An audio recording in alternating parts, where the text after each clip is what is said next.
இப்போ என்னன்னா தர்மஸ்தலாவினுடைய கோயிலினுடைய அரசியல் பின்னணி கொஞ்சம் குறைஞ்சிருக்குது. அதனால தான் இந்த விஷயமெல்லாம் வெளியே வருது. இல்லாட்டி போனால் வராது. இப்போ இதே மாதிரி பல இடங்கள்ல இன்னும் நடந்துக்கிட்டு தான் இருக்கு. ஆமாம், இந்த உலகம் சாமியார் மடம் ஒன்று இருந்தால் அங்கே இதெல்லாம் நடக்கத்தாமா செய்யும். அதை எதுவும் வந்து தவிர்க்கவே முடியாது. அங்கே நடக்கிறது அதுதான். எவ்வளோ சொல்கிறாங்களே, எவ்வளோ சாமியார் மடங்கள். அண்ணா அதான் நான் தான் சொல்கிறேன். அண்ணா எழுதின வேலைக்காரி படத்தில் அதுதான் காட்டுறாங்க. சொர்க்கவாசல் படமும் அதே தான்.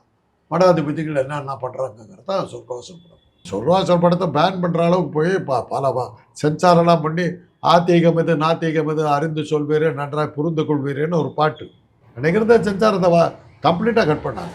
அந்த பாட்டுக்கு வேற என்ன போட்டாங்க தெரியுமா? ஆகும் நெறியது ஆகா நெறியது அறிந்து சொல்வீரே. நினைக்கிறத சென்சார் அந்த அளவுக்கு 3% கையில் இருந்த காலம்.